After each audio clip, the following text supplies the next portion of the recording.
বাংলার টেসলা হিসেবে খ্যাত ব্যাটারি চালিত অটোরিকশা নিয়ে উভয় সংকটে ঢাকা।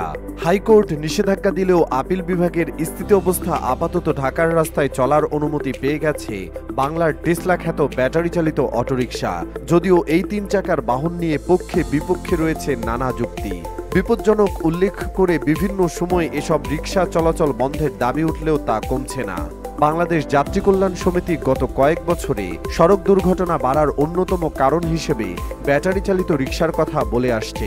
শহরের প্রধান সড়কে ইজিবাইক চলাচল নিষিদ্ধ করার পাশাপাশি ব্যাটারি চালিত অটোরিকশা এবং যন্ত্রাংশ আমদানি বন্ধেরও দাবি জানিয়েছে সংগঠনটি। সাধারণ যাত্রীদের মধ্যেও ব্যাটারির এই রিকশা নিয়ে পক্ষে বিপক্ষে নানা মত। কেউ বলছেন বর্তমান সময়ে এসে পা দিয়ে রিকশা চালানো অমানবিক, তাছাড়া পায়ে চালিত রিকশার গতি কম, সেই তুলনায় ব্যাটারির রিকশা চালকের পরিশ্রম কম, গতিও বেশি, আয়ও বেশি। তবে ব্যাটারির রিকশা নিয়ে অন্যদের যুক্তি, সাধারণ রিকশার কাঠামোতে ব্যাটারি লাগিয়ে গতি বেড়েছে ঠিক, কিন্তু এতে দুর্ঘটনার ঝুঁকি অনেক বেশি।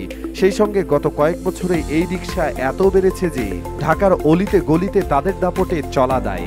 ঢাকা শহরের ব্যাটারির রিকশার সংখ্যা ঠিক কত সেই হিসাব পাওয়া কঠিন, তবে অনেকের অনুমান সেই সংখ্যা ৮ থেকে ১০ লাখের মতো।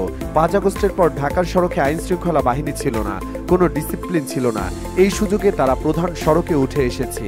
এরপর ঢাকায় ব্যাটারি রিকশা বেড়েছে হু হু করে। তারা অলিগলি থেকে চলে আসে মহাসড়কে, উঠে যায় উড়াল সড়কে। এখন সময় এসেছে বাংলার টেসলা হিসেবে খ্যাত ব্যাটারি চালিত অটোরিকশার বিষয়ে সঠিক সিদ্ধান্ত নেওয়ার। দিক দিগন্ত ডেস্ক।